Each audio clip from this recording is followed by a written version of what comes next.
draw. So he certainly, I think, is going to face a handicap as far as the conditions not being ideal as against some of the other cars that that have an earlier draw. Juncos Racing, Kyle Kaiser in the number 32 Chevrolet. That crash, I think, killed them. Granted, I still think they have a shot to put the thing together. I mean, Kaiser ran 225. I don't know if that's what that's going to equate to when we get to qualifying mode. But again, he also has a late draw as well, so that this won't be ideal for him either. Kaiser was his own worst enemy here. I had him just barely sneaking in, and since the crash happened, I have him barely missing. So take it as you leave it right now. But that's why you got to stay out of trouble and not make mistakes. And unfortunately, it certainly caught him out with that accident, and certainly has diminished his chances of making the show.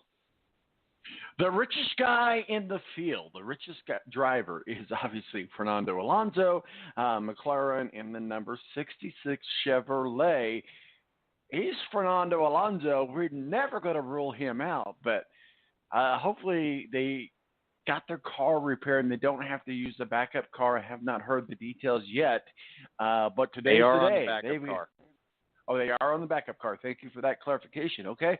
Well, that makes things even more difficult. How big of a story? I mean, because here's what we talked about last year with James Hinchcliffe, but they don't have another car. They don't have another, so they don't have anywhere else to go. If they can't qualify this car, he's not in. That's a big story. And this car, add to that, they had to make a big change on it because this car was intended to be the backup car for Max Chilton, the Carlin satellite driver. So instead of, Chilton now giving up his backup car to help out Alonso, that's hurt Chilton's chances as well to where he's going to fight to make the show. And but like I said, I think Zach Brown and McLaren, I think are going to take a more serious look and a more serious employ as far as getting ready for the Indy 500, because I think they certainly underestimated how tough it was going to be on their own, and they paid the price for it this month. One of my favorite stables as a fan for what they do for the veterans, and certainly one of my favorite people to watch. Outside of James Hinchcliffe, as a fan, my favorite driver is Graham Rahal. So let's talk about Rahal, Letterman, Lagan Racing, Graham Rahal in the number 15 Honda, Tomoka Soto in the number 30 Honda, and their rookie Jordan King in the number 42 Honda. And it's important to point out what they do for the veterans. And money between them and United Rentals are going to turn for the troops and various different veterans organizations we talked about last week. And certainly a lot of things they do for the veterans are very, very to be commended for and applauded for. So even if they don't win the race, if all three of those guys can complete the race unwrecked and unfinished, there's going to be a lot of money going to the veterans. And go to Rahal Letterman Racing.com and find out how you can get involved in donating to the veterans. I love this organization for what they do for the veterans. All of that aside, what are your thoughts about Rahal Letterman Racing? If you're going to have any dramas or anybody making a challenge, the guy that's going to do it, I think, is going to be Sato. Takazan has been very quick in the Mopen tests and all this week. Had the second fastest run yesterday, but again, that was with the draft. So how good that run really was. The question is, though, is how much of a handicap is having the Honda engine? Once again, I thought Honda was a lot closer to Chevrolet this year. It hasn't worked out that way. At least the numbers say that's how it's going to play out. But maybe they find something with these warmer conditions and possibly get Sato further up.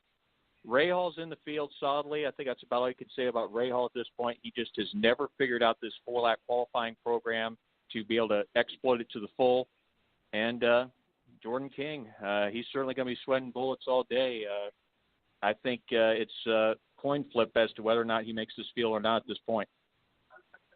Graham Rahal, again, my second favorite driver, so I follow him and Hinchcliffe quite extensively. Graham Rahal, to say the least, was pissed off yesterday. A lot of it because of the weather, and a lot of what you said is like, I mean, earlier on in this month, he felt like he had a good car. He said, honestly, and I quote him, he's like, I think this is the year we could do it. If we can't do it this year, I don't know if we can ever do it. He was extremely pissed off with practice yesterday, with weather yesterday. Graham Rahal, to say the least, is one of the most passionate drivers out there. What do you think, talking about yesterday specifically, I don't know if you watched Fast Friday or listened to it, but it was not a good day for Graham. What are your thoughts?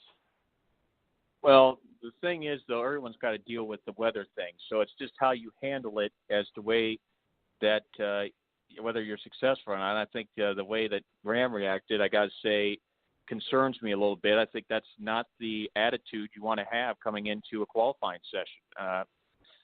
I mean, you got to realize that it's a handicap for you, but it's a handicap for everyone else in the field, and they got to get used to it. And it's how you use that and whether or not you can use this as an advantage and see if you can find something that may help you out as opposed to the others instead of looking at the negatives. And I think look at the negatives is too narrow-minded. At least that's not what I would have done if I was Graham's father, Bobby. I'd be telling him, hey, everyone else has to deal with this same kind of conditions. See what you can do to make this an advantage for yourself instead of trying to make it a huge mountain for you to climb. So if we talk about David and Goliath, Goliath would be Team Penske. Team Penske, obviously, yes. Joseph Newgar Chevrolet shop, and then the number 2 Chevrolet, Elio Castroneves, and the number 3 Chevrolet. Will Power, defending champion of the Indianapolis 500, the 102nd running, and Simon Pattison, obviously winner. Wow, what a huge win that was for him last week. We could talk a little bit about that win. But, man, he took some event. It goes to prove that Team Penske has the best of the best of the best of the best. Simon Pattison obviously wins last week in the GP in the rain and the number 2 Chevrolet. But in all fairness, we didn't really see much of them in qualification at the GP. So I'm sure that will change this weekend. But what are your thoughts, Team Penske? He'll qualify well, Pagano. He will not race well. That's the thing. He just can't get to the finish of these 500 milers, and that's been his Achilles heel. I think he can be a contender, but can he get to the finish without stubbing his toes? I think you look at Power. He certainly knows what it takes now to win, having won the race. Elio certainly does, even if he's not going to qualify as well as the other 3. I mean, he's won it 3 times. You just don't win this race 3 times because you're lucky. Newgarden's the one I think it's got to impress me. The opportunity is there. He has the equipment there to get the job done. He now needs to go out and do it.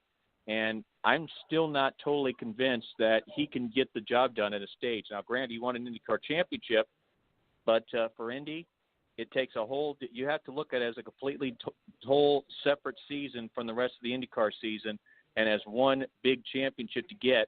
And whether or not Joseph can get that or not, who's to say? But I think he still has a lot to prove before he is able to drink that bottle of milk in Victory Lane next weekend. Well, absolutely. And how excited. I don't care who the winner is. I mean, I don't. I mean, there are drivers I root for, but I just love seeing that Victory Lane celebration and being a part of that. It is pretty awesome. Got a few more minutes, and we're going to get into a little bit of NASCAR, and we'll get back to the IndyCar, and then we'll let you go, and then we'll do some NBA talk, and then I'll be headed out to the track. Fast Friday was yesterday, Matthew. Obviously, Indianapolis picked its winners. There's so much that could change between Friday and Sunday. Fast Friday preparing for Saturday's Indianapolis 500 qualifying provided up plenty of challenges for even the most experienced drivers as the Universal Aerial Package track temperatures and traffic combined to leave plenty of scratching their heads. What are your takeaways from Fast Friday yesterday? Well, I think ECR certainly is a threat. Penske's a threat.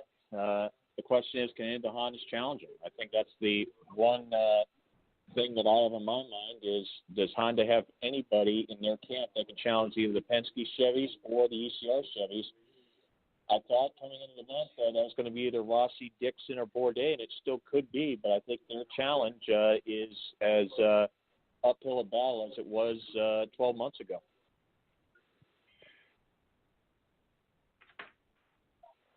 Oh, I'm sorry. I thought you were going to say something else. You know, we talked about earlier about Connor Daly. I like Connor Daly. I do. I really do. And he's just he's a hometown guy from Noblesville in the suburbs, north suburbs of Indianapolis.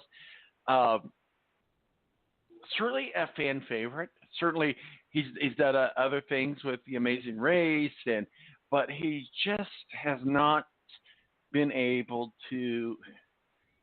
I don't know. He's tried NASCAR. He's tried IndyCar. I know he's got it in his blood. I know he has the drive and the ambition. And he grabbed the headlines late yesterday with a lap of 231.704 miles per hour. But in his no toe speed, only good enough for 22nd overall. It's a similar day for Ryan Hunter-Reay as well. So very frustrating though for Connor Daly and Ryan Hunter-Reay. What are your thoughts? I mean, we talked a little bit about Ryan Hunter-Reay, but Connor Daly, for all intents and purposes, is making a cameo appearance for a car for the Air Force to get into the Indianapolis Motor Speedway, to have a driver to make a wrong right, to right a wrong, if you will, from last year. And this might just be, hey, we owe you one. You're going to get in the race. Here you go. But Connor Daly, if he could go out there and do something good, he might get a chance to earn a ride. Today is the make or break chance for Connor Daly.